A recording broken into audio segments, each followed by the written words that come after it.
In the annals of warfare, history often paints broad strokes: superior tactics, courageous soldiers, decisive battles. We are told of the unstoppable tide, the sheer weight of numbers that eventually overwhelms. But what if the true story, the deeper, more profound truth, lies not in the what, but in the how? What if the conventional explanations, the simple narratives of victory and defeat, merely scratch the surface of a far more devastating psychological reality? Consider this. In 1941, as the world teetered on the brink of its most destructive conflict, a remarkable ambition was voiced in Washington, D.C. President Franklin Delano Roosevelt declared a target. America would build 50,000 aircraft a year, an astronomical figure even for the industrial giants of the era. The reaction from the heart of the Third Reich, from the very man charged with forging Germany's aerial might, was swift and dismissive. Reich Marshal Hermann Göring, commander-in-chief of the Luftwaffe, famously scoffed at the declaration, calling it pure bluff. He laughed. This wasn't just a miscalculation of numbers. This was a profound psychological blind spot, an arrogant intellectual failure that would ultimately contribute to the ruin of a regime built on perceived superiority. Göring saw a boast. America was building a system. He saw a temporary surge. America was unleashing an industrial revolution. And what America ultimately delivered was not 50,000 planes, but a staggering 100,000 aircraft a year for multiple years. This isn't just a story about industrial output. It's a story about the devastating collision between a mindset rooted in scarcity and tactical genius and a doctrine of abundance fueled by systematic innovation. It is the story of how one nation's industrial logic became the psychological hammer that shattered the will of another. To understand this collision, we must first define the opposing philosophies at play. On one side, we have what we might call the aesthetic of scarcity, the German doctrine. Rooted in the experience of World War I, in the strategic concept of the Blitzkrieg, and in a fundamentally Germanic appreciation for craftsmanship and tactical brilliance, it prioritized quality over quantity, precision over proliferation. It was a philosophy that believed a smaller, superior force, wielded with surgical skill, could always triumph over a larger, less sophisticated foe. The Luftwaffe, Göring's pride, epitomized this. Each Messerschmitt, each Focke-Wulf was a finely tuned instrument designed for specific, decisive roles. The German High Command believed in the singular, brilliant stroke. On the other side, we have the emerging doctrine of abundance, the American approach. Unburdened by the same historical traumas and driven by an entirely different cultural and economic paradigm, the United States was about to unleash something unprecedented. This wasn't just about making more of what they already had. It was about reimagining the very process of production. It was industrial democracy. A system where the pursuit of overwhelming numbers became a strategic objective in itself. This wasn't just a battle of machines. It was a battle of organizational principles, a clash between the belief in individual brilliance and the power of collective, systematic innovation. Göring's laughter in 1941 was the sound of a man trapped within his own successful paradigm, unable to conceive of a challenge that lay entirely outside of his established frame of reference. He understood military power in terms of existing assets, skilled labor, and established production lines, a finite equation. He couldn't conceive of a nation that could conjure an industrial base almost overnight, a nation where the very process of manufacturing was as much a weapon as the bombs dropped from its planes. His psychological framework, shaped by the European experience, simply lacked the cognitive tools to process the scale of what was coming. Let's delve into the German mindset, particularly that of Göring and the Luftwaffe leadership. Their confidence was not entirely unfounded. In 1940, the Luftwaffe had demonstrated terrifying efficacy over Poland, France, and the Low Countries. Its aircraft were among the best in the world, its pilots highly trained and experienced. They had swept aside nations with numerically superior, yet technologically and doctrinally inferior air forces. This created a powerful reinforcing loop of arrogance.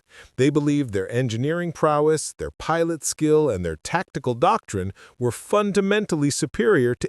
Documents from the era reveal a prevailing attitude. The Americans are a nation of shopkeepers and farmers, excellent at making cars, perhaps, but not instruments of war on a global scale. This dismissive view was rooted in several factors. Firstly, a profound underestimation of American ingenuity. While Germany's scientific and engineering achievements were undeniable, their industrial system was often fragmented, centralized, and slow to adapt. They believed that complex military hardware required specialized, almost artisanal production.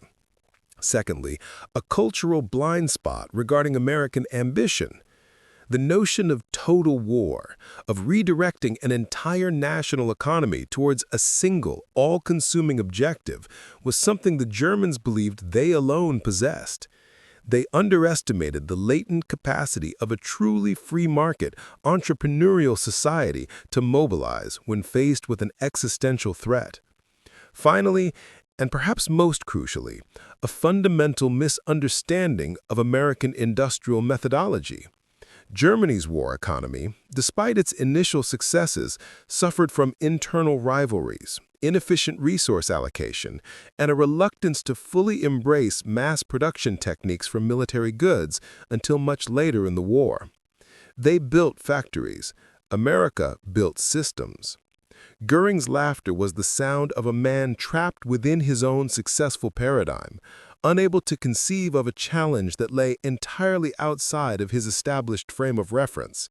He was a product of a military culture that valued efficiency within predefined limits, not boundless expansiveness. So, how did America achieve the impossible?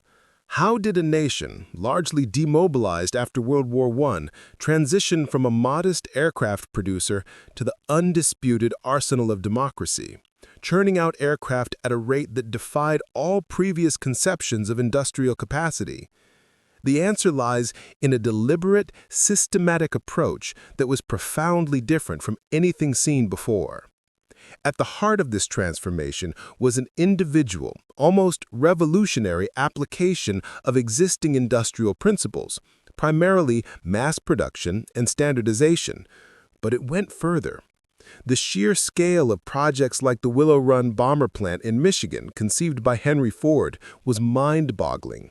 This wasn't just a factory, it was a manufacturing ecosystem, designed to produce a B-24 Liberator bomber every 63 minutes at its peak. Ford, a pioneer of the assembly line, applied his automotive genius to aircraft. The key was breaking down complex tasks into simple, repeatable steps, empowering a workforce, many of whom were women and minorities new to industrial labor, to contribute efficiently. This wasn't just about speed, it was about de-skilling the process, making aircraft production less reliant on a small pool of highly specialized artisans and more accessible to a vast adaptable workforce.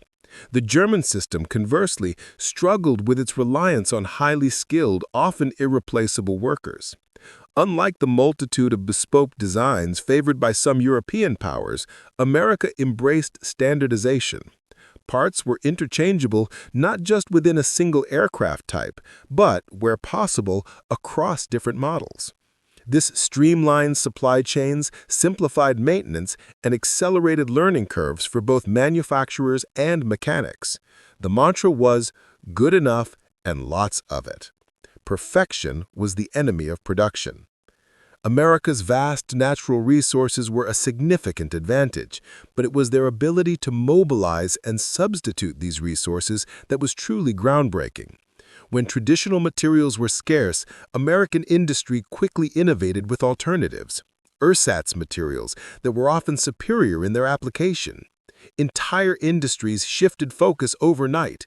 Automobile manufacturers began producing tanks and aircraft. Refrigeration companies made bomb casings. The economic ecosystem was incredibly resilient and adaptable. Beyond the factory floor, a revolution in production management was underway. The War Production Board, the Defense Plant Corporation, and other government agencies coordinated efforts on an unprecedented scale. They streamlined contracts, incentivized production, and created a national infrastructure for war. This was not top-down command and control in the Soviet sense, but a synergistic partnership between government and private industry, driven by a common, urgent goal. This systematic approach meant that when one bottleneck emerged, a solution was quickly developed and scaled. When one factory struggled, another picked up the slack. The system itself was designed for resilience, redundancy, and relentless expansion. Göring's laughter in 1941 was based on a static mental model of industrial capacity. America, however, was a dynamic, evolving organism capable of growth and adaptation on a scale previously unimaginable. It was a quantitative leap that created a qualitative shift in the nature of warfare. To fully appreciate the devastating impact of this American industrial might, we must briefly turn our gaze eastward. While America was gearing up, the Luftwaffe was already embroiled in the brutal meat grinder of the Eastern Front. Here, German tactical brilliance, pilot skill, and superior aircraft initially shone. But against the vastness of the Soviet Union and the burgeoning, albeit less sophisticated Soviet aircraft industry, even the Blitzkrieg began to fray. The experience on the Eastern Front began to expose the inherent limitations of the German aesthetic of scarcity. Losses, though often inflicted at a favorable kill ratio, were still losses.